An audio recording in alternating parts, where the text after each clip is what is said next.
மீனராசி நண்பர்கள் அனைவருக்கும் வணக்கம். பிப்ரவரி மாதம் ஒரு நல்ல மாதமாக இருக்கின்றது.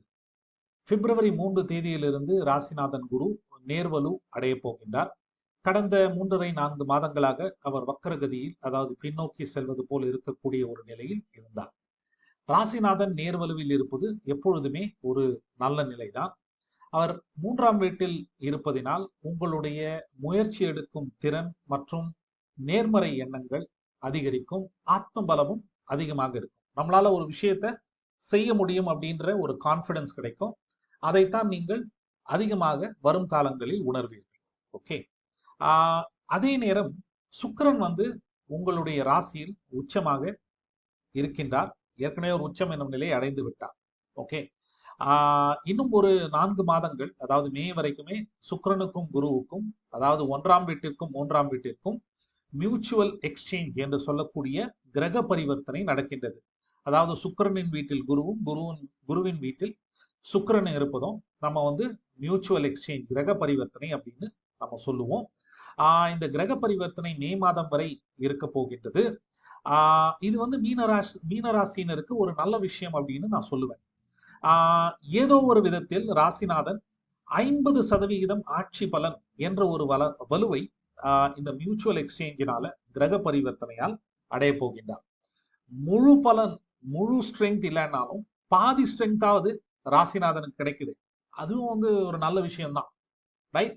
இதனால் மீனராசினருக்கு வேலை, தொழில், திருமணம், குழந்தை பிறப்பு, பிரச்சனைகள் தீர்வது போன்ற விஷயங்களில் ஒரு முன்னேற்றமான ஒரு சூழல் இருக்கும். ஏதோ ஒரு விதத்துல உங்களுக்கு ஒரு பிரேக் த்ரூ கிடைக்கும். ஓகே, பிரச்சனை தீர்வதற்கான ஒரு வழி பிறக்கலாம். எல்லாம் யாராவது ஒருத்தர் இந்த பிரச்சனையை இப்படி சால்வ் பண்ணலாம், இல்லைன்னா இங்க போனீங்கன்னா உங்களுக்கு ஒரு புதிய வேலை, தொழில் வாய்ப்புகள் கிடைக்கும் அப்படின்னு யாராவது உங்களுக்கு சொல்லலாம். ஓகே, இதை மாதத்தின் முதல் பகுதியில் கண்டிப்பாக அதிகம் உணர்வீர்கள். ஏன்னா மாதத்தின் முதல் பகுதியில் சூரியன் லாபஸ்தானம் என்று குறிக்கக்கூடிய 11ஆம் வீட்டில் இருக்க போகின்றார்.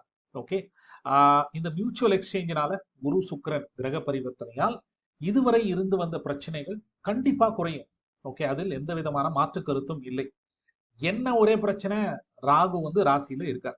ஓகே, இதனால என்னதான் நல்ல வாய்ப்புகள், முன்னேற்றங்கள் இருந்தாலும் இந்த நல்வாய்ப்புகளுக்கு நடுவே ஒரு மனசஞ்சலங்களும், ஸ்ட்ரெஸ், டென்ஷன் போன்றவைகளும் ஏதோ ஒரு விதத்தில் உங்களை பாதிக்கத்தான் போகின்றது.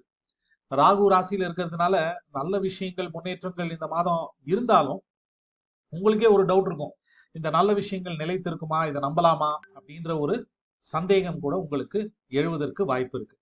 கொஞ்சம் இதை பொறுமையா ஹேண்டில் பண்ணுங்க. இந்த இனிமேல் இந்த மியூச்சுவல் எக்ஸ்சேஞ்சினால ராசிநாதன் ஓரளவுக்கு நல்ல ஸ்ட்ராங்கா இருக்கார். அதனால பிரச்சனைகளை உங்களால் ஹேண்டில் பண்ண முடியும். ராகுவும் ராசியிலேருந்து விலக தயாராகி விட்டார். ராகுவால் ஏற்படக்கூடிய பிரச்சனை வேறு, ஜென்மசனியால் ஏற்படக்கூடிய பிரச்சனை வேறு. இன்ஃபேக்ட் ராகு ராசியிலேருந்து விலகிறதே உங்களுக்கு ஒரு பெரிய பிளஸ் பாயிண்ட் அப்படின்னே சொல்லுவேன்.